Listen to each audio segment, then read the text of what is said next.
The Lord be with you. And with your spirit. A reading from the Holy Gospel according to Luke. Glory to you, Lord. Jesus noticed a tax collector, Levi by name, sitting by the customs house, and said to him, "Follow me." And leaving everything, he got up and followed him. In his honor, Levi held a great reception in his house, and with them at table was a large gathering of tax collectors and others. The Pharisees and their scribes complained to his disciples and said, "Why do you eat and drink with tax collectors and sinners?" Jesus said to them in reply, "It is not those who are well who need the doctor, but the sick. I have not come to call the virtuous, but sinners to repentance."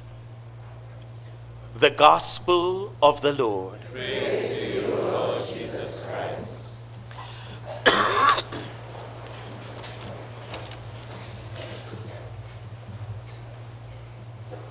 I really would have liked to be speaking on that gospel text, I think, but I'm sure you have heard it many, many times before. But today I wanted to focus my few words on what we are undertaking in this time of prayer. The 40 hours of prayer.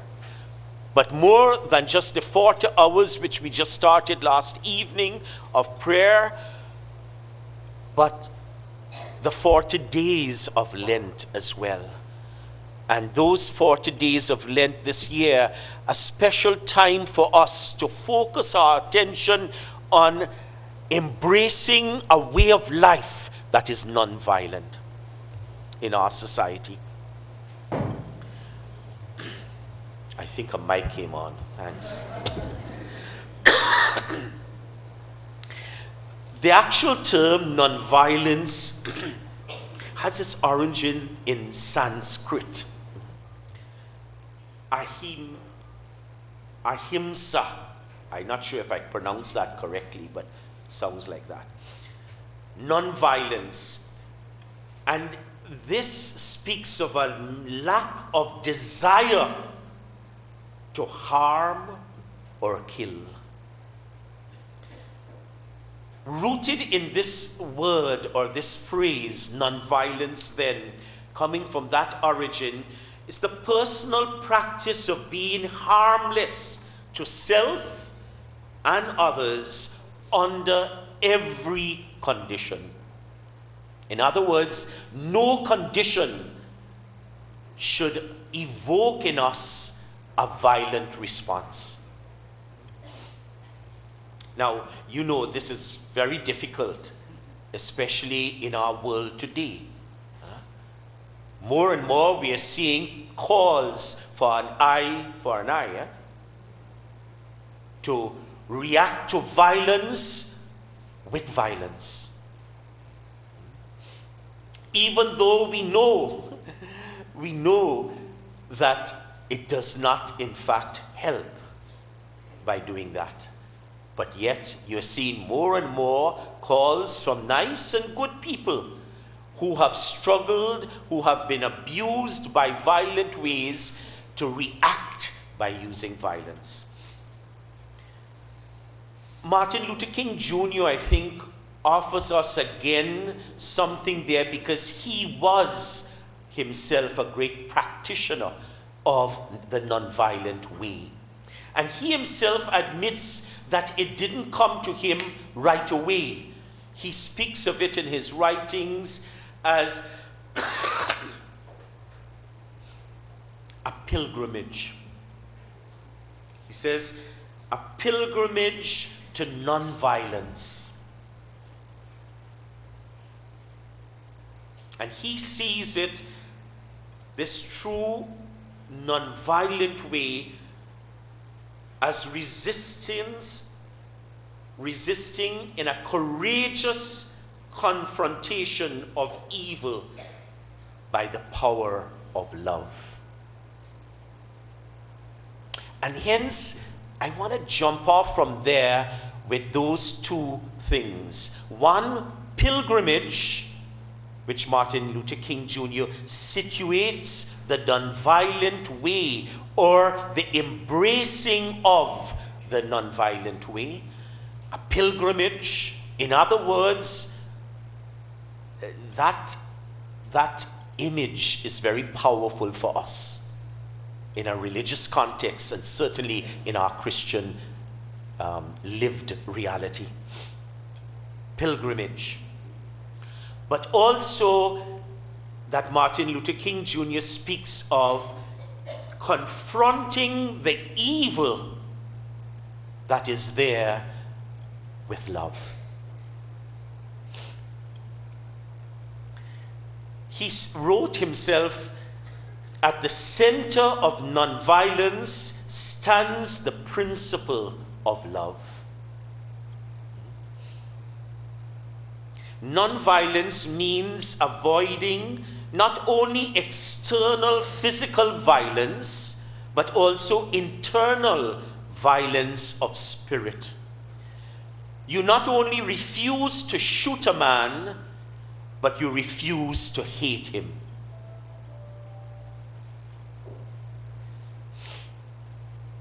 And he reminds us that nonviolence doesn't mean not doing violence. It's also a way of taking positive action to resist oppression or bring about change. And brothers and sisters, that's the context in which I would like to invite us today, given what we are embarking on this Lent, and particularly right now in these 40 hours of prayer for the nonviolent way. I want to say to us that I don't think we have a choice. If you situate it in this way, there is no choice. Every disciple of Jesus is called to live the nonviolent way. It's not a choice that we can choose to do this or not. If we are going to be walking, following, as Levi was called by Jesus in our gospel reading today, if we are going to follow him, then we must be ready and prepared to embrace a nonviolent stance. Our lifestyle must be about nonviolence. Now, why? Because the way of Jesus is the way of love. Isn't it? A new commandment I give you. Is not that what you were taught? A new commandment.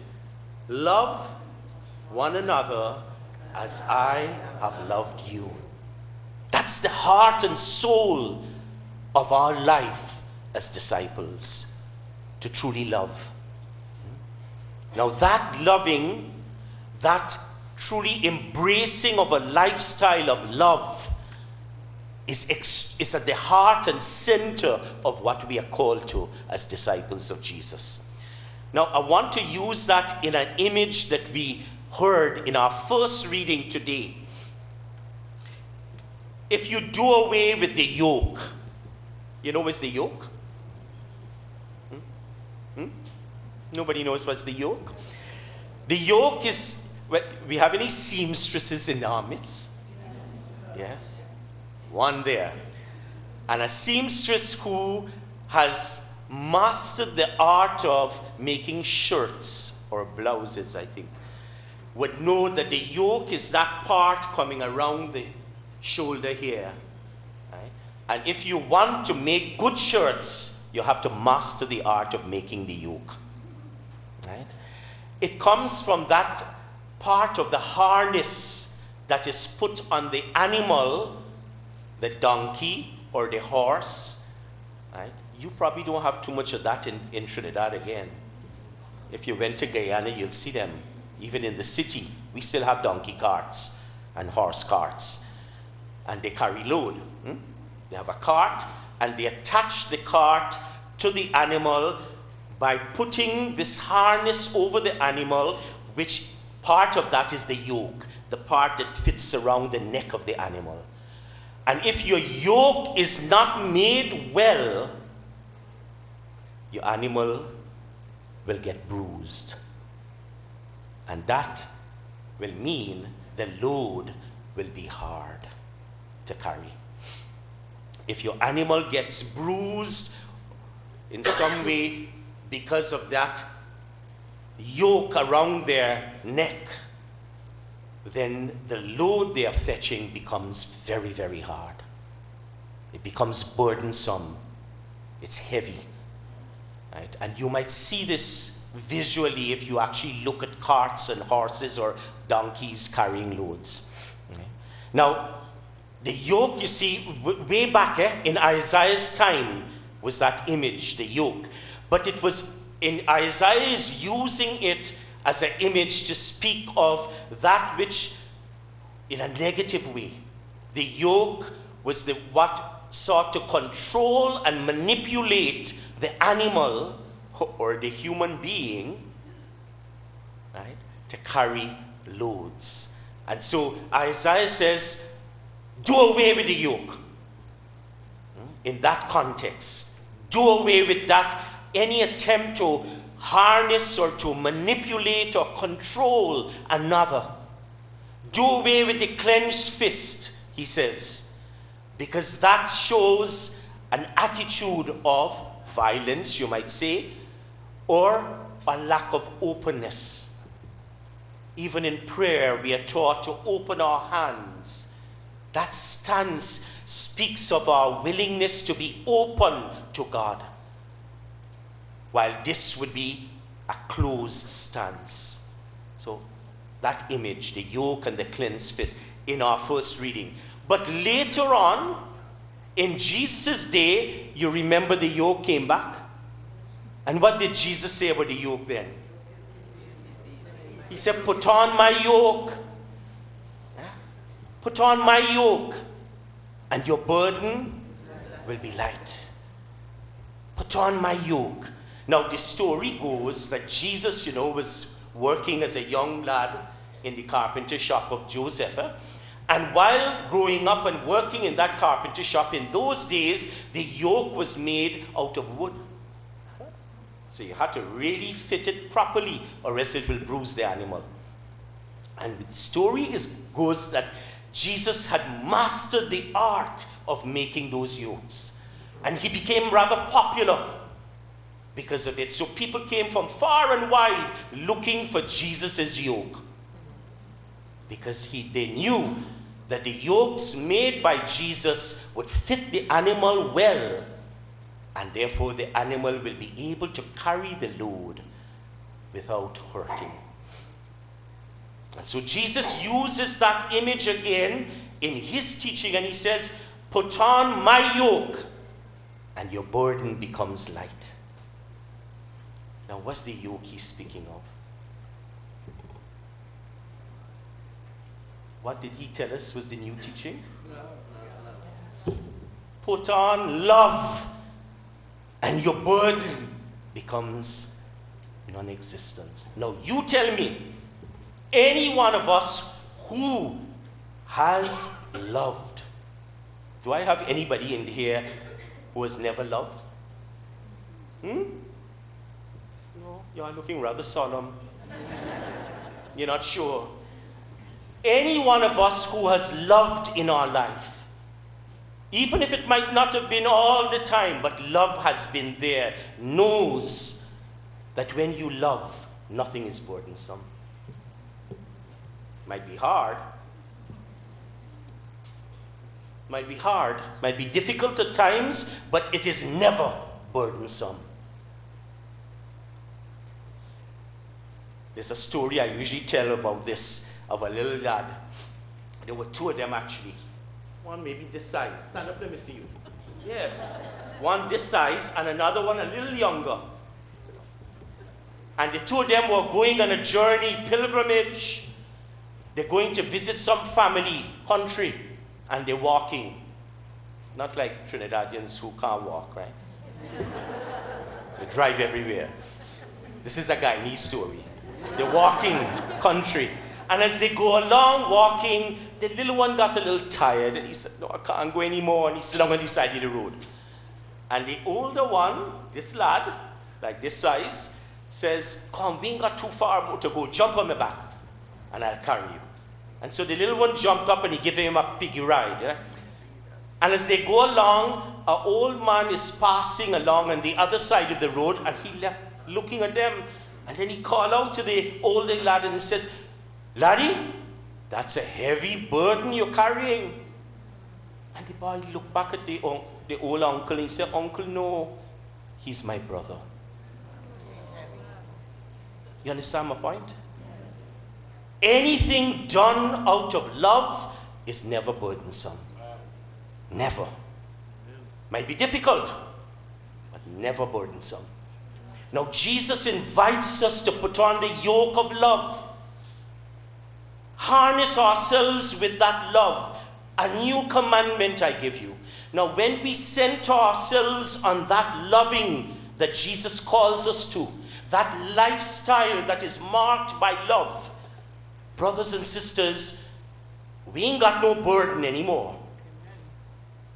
We lay down because we are carrying his yoke. We are wearing his yoke. So that's one thing to note. But in embracing that way of Jesus, the way of love, of compassion, of forgiveness, we ultimately are turning to a different lifestyle. And that is the non-violent lifestyle that we are called to. It's not just about saying, I ain't kill nobody, me ain't got no gun, I don't encourage anybody to. No, it is about embracing a lifestyle of love. And that's why in our first reading today, they don't only say do away with the yoke and the clenched fist and so on and the angry word, but they say feed the hungry. Our lifestyle of love must not only say we are not doing violent things, but it must pull us into living a way that promotes life and not the culture of death. Therefore, we are kind in our words. Therefore, we are kind in our thoughts. We don't think evil of anyone. We are kind and loving in our actions on a daily basis, even when those actions that are coming towards us are of a violent nature. And Jesus then says to us in gospel language, they slap you on one cheek, turn the other.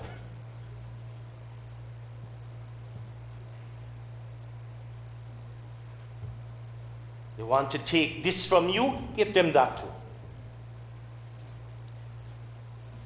Embracing a lifestyle that is centered on Jesus, the one who taught us the way of love, is to embrace a lifestyle that is nonviolent. And so our challenge, my dear brothers and sisters, for too long we have been going along in our country here of Trinidad and Tobago saying, we have abhorred the violent crimes and all these things that are happening around us. But we very often excuse ourselves, I am not nonviolent. I don't encourage anybody to kill anybody. Even though, as I often say, we do a lot of it in our minds. But I think it's more than that. It's building a lifestyle, as that origin of the phrase from Sanskrit speaks of, a desire not to bring any harm or evil to anyone. It's building and embracing a lifestyle that is truly loving, as Jesus taught us to love. And hence, I come back to the image of pilgrimage that Martin Luther King speaks of when he spoke of himself embracing a nonviolent lifestyle. It is a pilgrimage. None of us can claim that we are there, but we are on the road. And therefore, enter that pilgrimage. Each day, commit yourself to living a lifestyle, the different way, the way of Jesus, which is the non-violent way. It's the way of love. Now that, in the context of where we find ourselves liturgically now, Lent. What a wonderful opportunity for us as we enter this pilgrimage of Lent, this pilgrimage into the desert, this time that is privileged time, holy time, this time when God is inviting us, every one of us, to come away into the desert, so that he can, and as we come away, that we can open up our hearts so that he can speak to us, so that he can shape us, mold us, and renew us in his way, the way of love, of compassion, of forgiveness. Brothers and sisters, as we come then to this table of Eucharist today, this place, this moment when Jesus invites us once more to unite our lives with him, as together with him we offer ourselves to our God, that offering of Calvary. Let this moment be for us a moment of life, a moment of healing, a moment of transformation as we rededicate and commit our lives to the way of Jesus, the way of love. Amen? Amen. Let us stand and pray.